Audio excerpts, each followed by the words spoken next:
नमस्कार। चमोली जनपद में ऋषिगंगा प्रोजेक्ट में उस हादसे के बाद जिंदगी को बचाने की जद्दोजहद में लगे हमारी बहुमूल्य जो NDRF, SDRF, state police, ITBP वगैरह सब लगी हैं। इन प्रयासों के बीच में मैं सुभाष शर्मा आज के यूट्यूब अंक में आपके समक्ष अपने प्रदेश के ताज़ा हालचाल के विषय में बात करने के लिए आया हूं। आज सीधे सीधे बात करेंगे अपने प्रदेश के मुख्यमंत्री श्री त्रिवेंद्र सिंह रावत जी के विषय में। मैं समझता हूं कि एक मुख्यमंत्री जो कुछ भी ऐसी आपदा के समय कर सकता था वो त्रिवेंद्र सिंह रावत जी कर रहे हैं। मैं यहाँ किसी के विरुद्ध व्यक्तिगत आक्षेप नहीं करना चाहता, मगर 2013 की केदारनाथ आपदा भी फिर सामने आ जाती है। उस वक्त काश हमारे मुख्यमंत्री श्री विजय बहुगुणा का इतना सहयोग प्रशासन को मिला होता। मेरा विजय बहुगुणा जी से बहुत पुराना पारिवारिक संबंध है। मैंने उनके पिता स्वर्गीय हेमवती नंदन बहुगुणा जी के विचार पुत्र के रूप में अपना राजनीतिक करियर शुरू किया था। मैंने राजनीति और समाज के विषयों पर लड़ना स्वर्गीय हेमवती नंदन बहुगुणा जी के श्री चरणों में ही सीखा। 1974-75 से ही मैं उनके सानिध्य में रहा। एक बार उनसे मिला, फिर उनका हो गया। इसलिए श्री विजय बहुगुणा जी से मेरा एक पारिवारिक रिश्ता है। पर बात जब किसी की कार्यशैली की आती है तो वहाँ तटस्थ होकर बोलना चाहिए।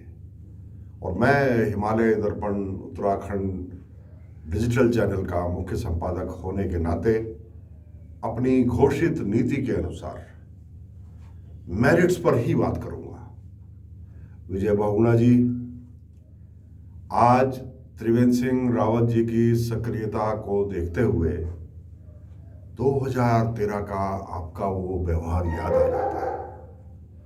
मुझे मालूम है जिस रात ये केदारनाथ की आपदा हुई थी उस रात आप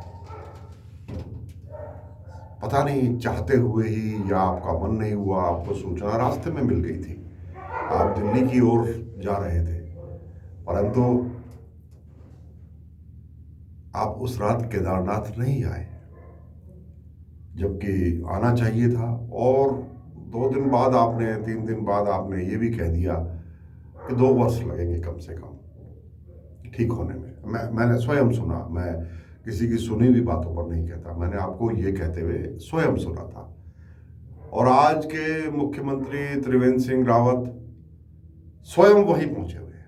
ये अच्छी बात है। कुछ लोगों ने इसकी आलोचना भी की कि साहब आप मुख्यमंत्री जी आप वहाँ ना जाइए, आपकी अगवानी करने में लोग व्यस्त हो जाएंगे, मगर ऐसा नहीं हुआ। मैंने देखा उनको, वो मिनिमम सिक्योरिटी के साथ जो वहाँ पुलिसकर्मी मौजूद है पहले से, बस उन्हीं के भरोसे ग्रामीणों के बीच में वहीं पर वो स्टे कर रहे हैं और स्वयं देख रेख कर रहे हैं इस पूरे ऑपरेशन की।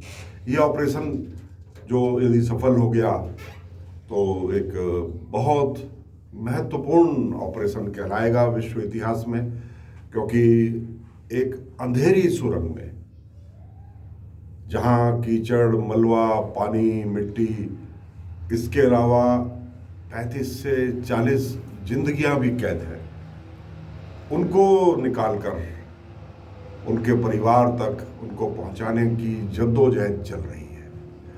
वो टनल संकरी है, उस टनल की चौड़ाई ज़्यादा नहीं है। वो टनल ऐसे सीधे 180 मीटर है और 180 मीटर पहुंचने के बाद वो टनल ऐसे 2 हिस्सों में उत्तर और दक्षिण की ओर बढ़ जाती है। एक बार में एक ही गाड़ी वहाँ जा सकती है जो वहाँ से मिट्टी ला सके। वो गाड़ी जाती है, मिट्टी अपने ब्लेड में भर के उसको ऊपर करती है और फिर बैक गियर में वापस आकर टनल के बाहर खाली करके फिर दोबारा जाती है। वहाँ पर कितने ही इक्विपमेंट्स खड़े हैं मगर अंदर जाने की जगह नहीं है। वो जो एक्सकेवेशन मशीन अंदर है वो वहाँ अंदर बैक भी नहीं हो सकती, इतनी कम जगह है जितनी सामान्यतः पावर हाउस की टनल में हुआ करती है। मगर मैं यहाँ अपने जाबाज फोर्सेस के जो हमारे लोग हैं उनको, उनके प्रयासों को, एसडीआरएफ के प्रयासों को, एनडीआरएफ के प्रयासों को, जो बिल्कुल प्रोफेशनल की तरह है, ट्रेंड होकर के इस वक्त काम कर रहे हैं। आईटीबीपी के लोगों की जो टीम वहाँ पर लगी हुई है और सबसे पहले तो वही पहुँचे जो पहले 12-13 लोग रेस्क्यू किए गए जीवित, जिनको एक टनल से बाहर निकाला गया, वो आईटीबीपी की ही मदद से निकाले गए। और आईटीबीपी ने तो हमेशा से ही अपनी सेवाएं यहाँ दी हैं। जब एसडीआरएफ एनडीआरएफ फोर्सेस होती तो थी मगर उनके उनकी उनकी सीमा ज़रा बहुत कम थी। वह ऐसी जगहों पर बहुत देर में पहुंच पाते थे, मगर आज तुरंत, चाहे हेलीकॉप्टर्स की बात हो चाहे हवाई जहाज़ की बात हो, एकदम से सब सक्रिय होकर के और रेस्क्यू के काम में लग गए। ये देखना मैंने कल भी कहा था, बहुत सुखद अनुभव है। हम आज उम्मीद करते हैं कि हमारे मुख्यमंत्री की ये सक्रियता, उनकी ये मुहिम कहीं ना कहीं हमको 35-40 जिंदगियां बचाने में मदद करेगी। हम बहुत बहुत शुभकामनाएं देते हैं अपनी मुख्यमंत्री और उनकी पूरी टीम को, एनडीआरएफ की टीम को, एसडीआरएफ की टीम को। मैं बार बार इनका नाम ले रहा हूँ। और अगर मैं ये कहूँ कि प्रदेश के डीजीपी अशोक कुमार जी, आपने भी एक नेतृत्व क्षमता जो दिखाई है, आप एक खिलाड़ी हैं, आप एक टेक्नोक्रेट हैं, लेकिन आपकी इस नेतृत्व क्षमता के हम कायल हो गए, क्योंकि कठिन समय में ही व्यक्ति के वास्तविक व्यवहार का, वास्तविक आचरण का पता लगता है। आप सबने हमें अपनी कार्यशैली से प्रभावित किया।